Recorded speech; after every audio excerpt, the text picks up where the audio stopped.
केवल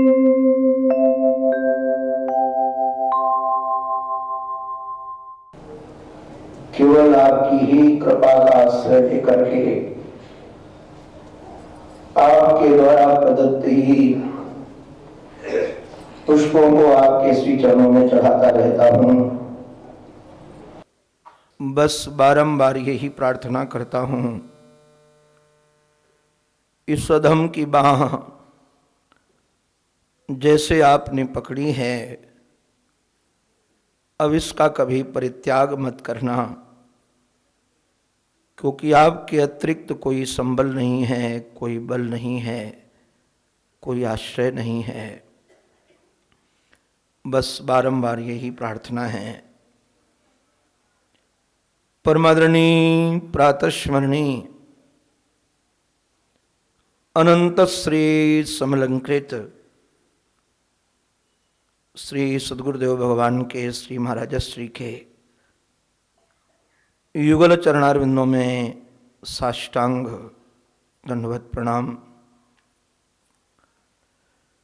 परमादरणीय पूज्य डॉक्टर स्वामी जी महाराज, परमादरणीय पूज्य स्वामी श्री महेशानंद जी महाराज, परमादरणीय पूज्य बाबा जी, परमादरणीय पूज्य संत वृंद, विद्वत वृंद, भूदेव वृंद, हमारे आराध्य की आराधना में समुपस्थित सभी भक्त वृंद एवं मातृशक्ति, आप सभी के भी चरणों में मैं बारंबार वंदन करता हूँ, अभिनंदन करता हूँ। आओ हम सब मिलकर के अपने जीवन को मधुराति मधुर मनमोहन से भरने के लिए श्री विरक्त शिरोमणि श्री सुखदेव गुरुदेव के साथ अपनी चित्तवृत्ति को वहां ले चलें जहां हमारे जीवन धन गोविंद विदर्भाधिपति श्री भीष्मक की लाडली सुता के द्वारा भेजा गया भूदेव के माध्यम से पत्र प्राप्त करके, संदेश प्राप्त करके और स्वयं आकर के सेना लेकर के आए हैं और राक्षस विधि से रुक्मिणी को स्वीकार किया। हमारे पूज्य संत चरणों का एक बड़ा मधुर मानना है, ये भूदेव कोई दूसरा नहीं है, गुरुदेव ही भूदेव है। गुरुदेव दो काम करते हैं, भगवान की कथा जीव को सुनाते हैं और जीव की व्यथा भगवान को सुनाते हैं, क्योंकि कथा तो भगवान की है और व्यथा जीव की है। जीव जब भगवान की कथा सुनता है तो उनका हो जाता है, और भगवान जब जीव की व्यथा सुनते हैं तो करुणा से भरकर, कृपा से भरकर उस जीव को अपना लेते हैं। श्री रामानुजाचार्य जी महाराज की परंपरा के आधार पर रक्षापेक्षाम अपेक्षते, भगवान भी चाहते हैं कि कोई हमसे रक्षा की अपेक्षा करे, क्योंकि बिना रक्षा की अपेक्षा किए यदि भगवान स्वीकार करेंगे तो निश्चित रूप से भगवान में वैषम्य दोष लगेगा, और यदि वह रक्षा की अपेक्षा करता है तब भगवान अपनाते हैं तो भगवान में वैषम्य दोष नहीं लगता। कल हम सब श्रवण कर रहे थे, भगवान जिस समय रुक्मिणी का अपहरण करके चले तो सेनाओं ने घेर लिया है और भगवान ने युद्ध किया। इसमें रुक्मिणी को भगवान ने पकड़ लिया था और वध कर देना चाहते थे, किंतु दाऊ दादा ने कन्हैया को डांट करके उसे छुड़ा दिया। हमारे महर्षि ने तो एक बड़ी रसीली बात कही, अपने से बड़े लोगों का यह कर्तव्य होता है, चाहे वह पति पत्नी का संबंध हो, चाहे मित्र मित्र का संबंध हो, चाहे भाई भाई का प्रेम हो, यदि किसी कारण से उस प्रेम में दरार आने वाली हो तो बड़े लोगों का कर्तव्य है कि बीच में आकर के उस प्रेम को टूटने से बचा ले। दाऊ दादा जानते थे कि यदि रुक्मिणी के साथ सामने रुक्मी का वध हो जाएगा, उनके भाई का वध हो जाएगा, तो निश्चित रूप से रुक्मिणी का मन खराब होगा। सगा भाई है और विवाह के पावन पवित्र महोत्सव के समय इस प्रकार से भाई की हत्या हो जाए, उसमें वह बहन स्वयं निमित्त बने, तो निश्चित रूप से उनको पीड़ा होती। तो दाऊ दादा आकर के बीच में बोले, हमारे ऊपर नाराज होंगी तो कोई बात नहीं, इसका वध तो हम करेंगे। इसलिए दाऊ दादा ने कन्हैया को निषेध किया है और निषेध करके रुक्मिणी को भी बड़े मीठे वाक्यों से समझाया कि हम क्षत्रियों का देखो कैसा कर्तव्य है, रणांगन में अपना भाई ही यदि विपक्ष में आकर खड़ा हो जाए तो कई बार उसका भी वध करना पड़ता है। सौहार्द प्रेम को सब एक जगह समेट कर रखना पड़ता है। बड़े बड़े मधुर वाक्यों से समझाया है और द्वारिका में लेकर के आए तो महाराज बहुत धूमधाम से विवाह हुआ है। रुक्मिण्या हरणम श्रुत्वा गीयमानम ततस्ततः, सब लोगों ने रुक्मिणी हरण की चर्चा इधर उधर सुनाई है। बड़े बड़े राजाओं को भी महाराज ये अचंभव लगा कि ऐसे कैसे घटना घट गई। और इधर श्याम सुंदर द्वारिका में ला करके धूमधाम से विवाह करते हैं। महामोदः पुरौ कसाम, आनंद हुआ, प्रमोद हुआ। ब्रजवास हमारे श्री सबके सब द्वारिका निवासियों को बड़ा आनंद हुआ है।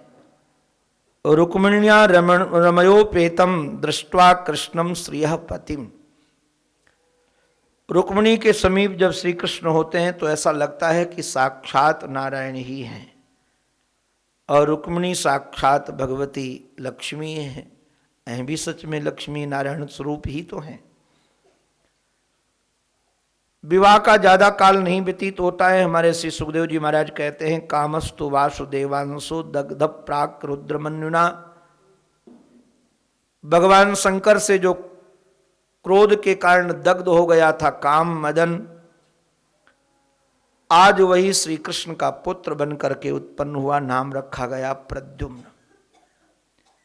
प्रद्युम्न इति विख्यातः सर्वतः नवम पितुः, इस बालक का नाम प्रद्युम्न है। बिल्कुल अपने पिता के जैसी आंखें हैं, पिता के जैसे कपोल, पिता के जैसे अधर, बिल्कुल आकार प्रकार, बिल्कुल मुस्कान आदि सब श्री कृष्ण से मिलती जुलती है। किंतु ज्यादा समय बीता नहीं, प्रसूति का घर से ही प्रद्युम्न का अपहरण हो गया। भैया ध्यान रखना, चाहे कितनी सुरक्षा रखना, चाहे कितनी सावधानी रखना, जो घटना घटनी है वो घट करके ही रहेगी।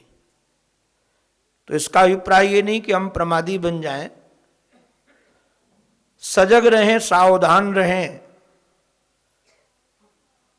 हमारे महाराज जी का एक बड़ा रसीला वाक्य, हम कई बार उसको दोहराते रहते हैं, करने में सावधानी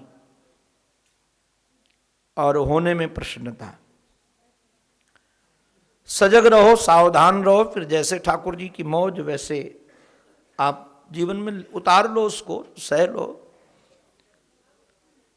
एक असुर था, जिस असुर का नाम था संबरासुर, जो श्री कृष्ण के तने का अपहरण करके ले गया था। कारण क्या था?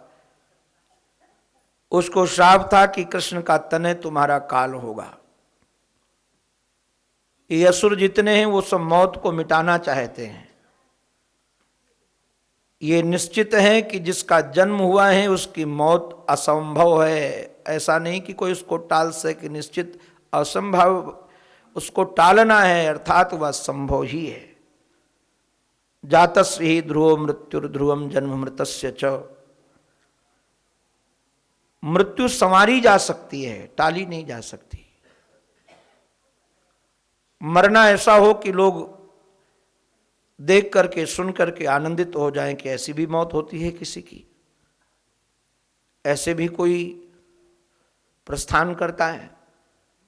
हम तो कब कई लोगों की मौत को सुनते तो गदगद हो जाते। आज मैं अपने महाराज जी के चरणों में बैठा था गुरुदेव के, तो एक महापुरुष ने उनको लाकर कुछ पैसा दिया, तो पूछा किसने दिया है? बोले अमुक व्यक्ति ने दिए हैं लकड़ी के लिए। तो हमने पूछा किस लकड़ी के लिए? बोले चिता में जलाने की लकड़ी के लिए। मरघट में जो लकड़ी की आवश्यकता पड़ेगी। हम गदगद हो गए, हमको लगा ये महाराज श्री का सत्संग का प्रभाव है। बिल्कुल भय नहीं है, मौत दरवाजे पर खड़ी है, बढ़ना चाहती है अंदर की ओर, पता है कि बस मौत ने दस्तक दे दिया है, तैयारी पूरी है, भय बिल्कुल नहीं है। यही मौत का श्रृंगार है, तैयारी पूरी है किंतु भय बिल्कुल नहीं है। महर्षि से प्रार्थना करने लगे कि ऐसी स्थिति जीवन की हो, आज और अभी इसी क्षण मौत आ जाए तो कहने की जरूरत न पड़े कि अभी ये खाता हमने उसके नाम नहीं किया है, अभी ये करना शेष रह गया है। अगर अभी कुछ करना शेष रह गया है तो हमको लगता है कि मृत्यु की तैयारी है ही नहीं, कुछ शेष है ही नहीं, बुरिया बिस्तर बंधा हुआ है, चलो चल पड़े। तो मृत्यु को संवारा जा सकता है, मृत्यु को मिटाया नहीं जा सकता, क्योंकि शरीर की मृत्यु है, शरीर का जन्म हुआ है। महाराज इस बालक को सम्रासुर ले तो गया और उसने समुद्र में फेंक दिया, समुद्र निगल जाएगा, नवजात शिशु हैं। समुद्र ने तो नहीं निगला, समुद्र में रहने वाली एक सफरी मछली ने निगल लिया। और ठाकुर जी की अद्भुत विलक्षण लीला, मछली के उदर में पाषाण पहुंच जाए तो पानी हो जाता है, किंतु प्रद्युम्न को जिंदगानी मिल गई। मछुआरों ने मछली पकड़ी, देखने में सुंदर लगी, सम्रासुर के यहां पहुंचाया और सम्रासुर ने जब रसोई में दिया, वहां अमनिया की गई। हमारे वैष्णव अमनिया बोलते हैं, ये नहीं काटी गई, अमनिया की गई। और जब अमनिया की गई तो उसके उदर से एक सुंदर बालक निकल पड़ा। और जब बालक निकल पड़ा तो रसोई घर में काम करने वाली मायावती ने उसको पुत्र समझकर पालना प्रारंभ किया। शीघ्रातिशीघ्र वह तरुण हो गए। जिसका मां का भाव था अपने प्रद्युम्न के प्रति, किंतु सौंदर्य ऐसा था कि उनका चित्त वासना से भर गया। एक दिन क्रीड़ा करके आए तो उसके देखने का ढंग बदल गया था। प्रद्युम्न जी ने कहा कि मातृभावम अतिक्रम्य वर्तसे कामनीय था। आज आपकी आंखों में मां की ममता नहीं, अपितु वासना की आंखें दिख रही हैं। तुम कौन हो? मां कहीं ऐसे लाल को देखती है? उसने कहा आपने ठीक पहचाना है, मैं आपकी मां नहीं हूं, आपकी धर्मपत्नी हूं। प्रद्युम्न जी बोले मेरी धर्मपत्नी? मेरा तो विवाह हुआ नहीं, तो फिर मेरे माता पिता हैं कौन? तब उसने बताया कि भगवान नारायण स्वतः, आप नारायण के बेटे हैं, सम्रासुर के द्वारा आप पकड़कर लाए गए हैं घर से, और मैं आपकी अधिकार सुता पत्नी हूं, रति मेरा नाम है, आपका नाम काम है। सारी घटना बताई तो भगवान शंकर का श्राप नजर आया, दग्ध होने की बात याद आई और जन्म का उद्देश्य स्मरण में आया। सम्रासुर को ललकारा है, मंत्रियों के सहित युद्ध में उनको परास्त करके, और स्वयं अपनी पत्नी को लेकर द्वारिका में आए। देख करके महाराज भगवान की पटरानियां मोहित हो गईं और रुक्मिणी को केवल लगा कि यदि हमारा लाल होता तो आज इतना बड़ा ही होता, ऐसा ही होता। नारद जी ने बता दिया कि आपका लाल ही है। द्वारिका में बड़ा आनंद मनाया गया, बेटा मिला, साथ में बहू मिल गई, विवाह का भी टंटा नहीं, बहुत उत्साह मनाया गया। कथा सुनाते सुनाते हमारे श्री सुखदेव जी महाराज ने सुनाया कि द्वारिका में एक सज्जन है सत्राजित। सत्राजित स्वतनयाम कृष्णाय कृतकिलविषः समंतकेन मणिना स्वयं उद्यम्य दत्तवान। सत्राजित ने अपनी कन्या का विवाह मणि कर दिया श्याम सुंदर के साथ स्वयं आकर के, और मणि का भी दान दिया, समंतक मणि का। अब राजर्षि परीक्षित का संबंध तो श्री द्वारिका से है और द्वारिकाधीश के परिवार से भी है। उनके संबंध में कई जानकारियां भी इनको हैं। तो समंतक मणि की कथा तो इन्होंने सुनी थी, किंतु लगता है स्पष्टम पूरी स्मरण में नहीं थी या समय भरना चाहते थे। कहा कि सत्राजित ने अपनी बेटी को कैसे दिया और ये समंतक मणि सत्राजित को कहाँ से मिली, कैसे उनको मिली, आप कृपा करके बताइए। तब सुखदेव जी महाराज ने बताया कि आसीस सत्राजित सूर्यो भक्तस्य परम सखा। महाराज भारत के लोगों की कैसी प्रतिभा थी। आजकल यंत्र पहुंच जाते हैं चंद्रलोक में या मंगल ग्रह में, तो अपने को बहुत गौरवान्वित समझते हैं कि हमने मंगलयान मंगल तक पहुंचा दिया, चंद्र तक पहुंचा दिया। पहले यहाँ के लोग सीधे सूर्य लोक से, चंद्रलोक से संबंध रखते थे। क्या साधना का प्रभाव। श्री हनुमंतलाल जी महाराज तो सूर्य को ही निगल गए, आप सब कथा जानते ही हैं। तो सत्राजित की मित्रता थी भगवान सूर्य के साथ, उनका वहां आना जाना होता था। एक दिन सूर्य भगवान ने इनको एक मणि दी, जिस मणि की बड़ी विशेषता थी। मणि के विशेष विशेष गुण थे। सतम बिभ्रन मणिम कंठे भ्राजमानो यथा रवि। जिस समय उस कंठ में ये मणि को धारण करते थे तो ऐसा लगता था साक्षात रवि हैं, साक्षात सूर्य हैं। मणि की आभा प्रभा शोभा ऐसी थी। स्वाभाविक होता है कि जब अपने पास कीमती वस्तु आती है तो हम लोगों को लगता है कि सामने वाले को पता चलना चाहिए कि मेरे पास धन है, मेरे पास ये विशेष मणि है। एक दिन ये मणि पहनकर सभा में गए, लोग देखकर खड़े हो गए, उनको लगा कि सूर्य देवता आ गए। भगवान ने कहा ये सूर्य देवता नहीं है, ये यहां रहने वाले ये सत्राजित हैं। और जब बैठ गए तो सत्राजित से पूछा ये मणि कहां से मिली, तो विस्तार से कथा सुना दी कि हमको मणि मिली, इसकी विशेषता 8 भार सोना देती है, जहां ये मणि रहती है वहां अकाल नहीं होता, अनावृष्टि आवृष्टि नहीं होती, बड़ी विशेषताएं। कन्हैया ने कहा कि इतनी कीमती मणि तुम अपने पास मत रखो, कोष में जमा कर दो। सलाह तो बहुत सच्ची थी, किंतु जिसका जिससे राग हो जाता है उसको त्यागने वाली यदि कोई सलाह देता है तो सलाह समझ में आती नहीं है। हम कई बार देखते हैं जो हमारे जीवन में होता है, उन घटनाओं को यदि कोई प्रमाणित कर दे कि ये शास्त्रीय हैं तो हम बड़े प्रसन्न होते हैं कि हम शास्त्रीय जीवन जी रहे हैं, चाहे भले ही अशास्त्रीय जीवन जी रहे हों।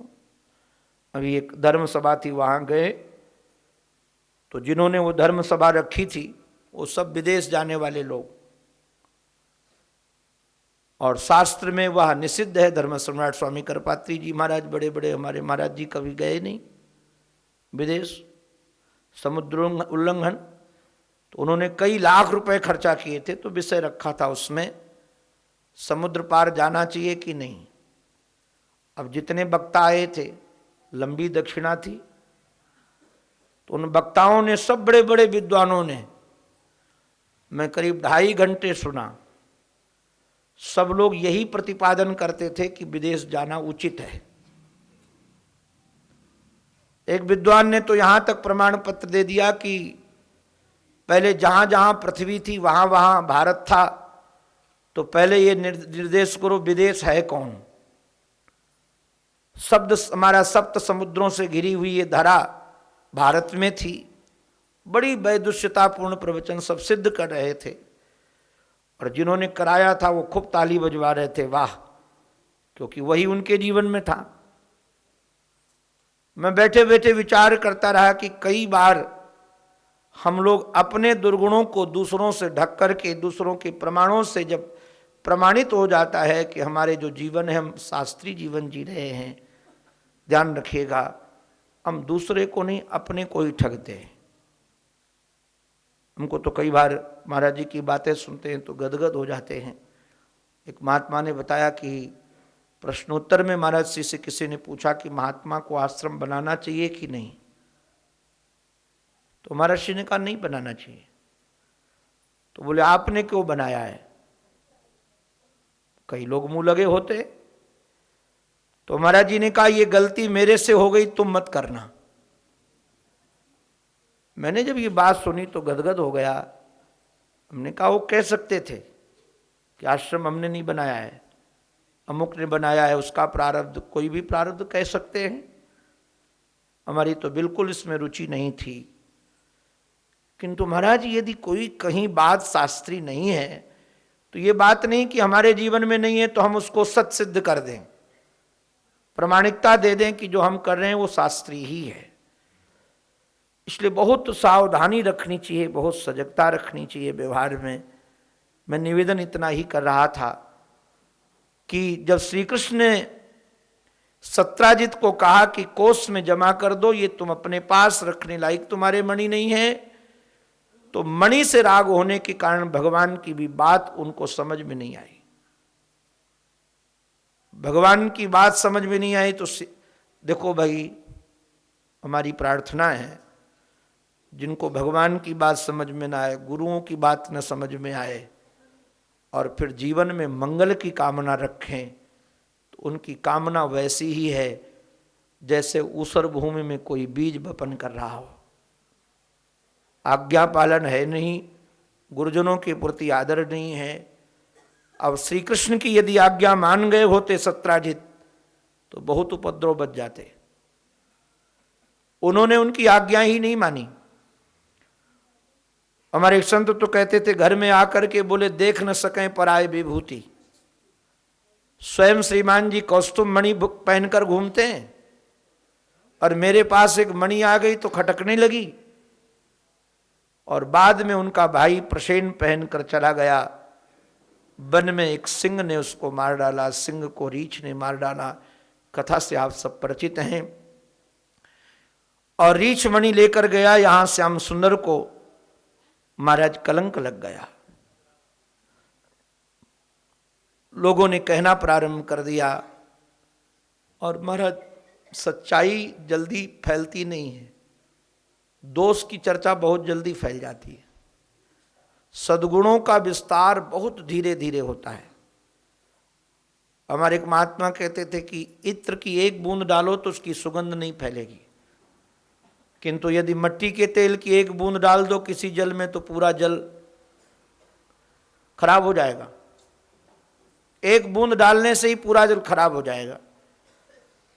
समाज में चर्चा होने लगी। श्याम सुंदर ने इस कलंक को मिटाने के लिए,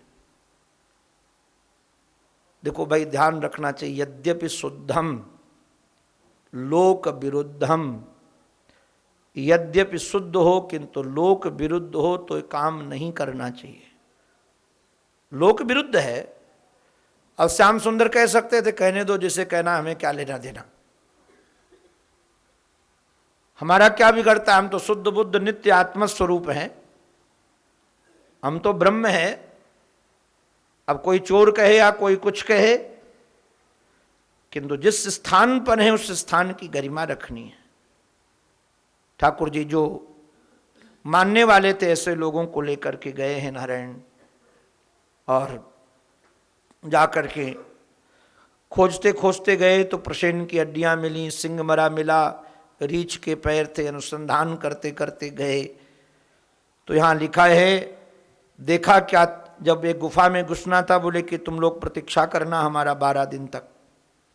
बाहर स्थापी एको विवेश भगवान महाराज सबको प्रजा को बाहर रोक दिया, और जब अंदर गए तो तत्र दृष्ट्वा मणिश्रेष्ठम बालकीडनकम कृतम, एक बालक उस मणि के साथ क्रीड़ा कर रहा था। श्याम सुंदर देखने लगे, उसकी धात्री ने, नौकरानी ने चुकोस भयभीत होकर के ध्वनि लगा दी, और जब ध्वनि लगा दी तो महाराज जामवंत जी ने आओ देखा न ताओ, एक मुक्का लगा दिया और मुक्केबाजी होने लगी।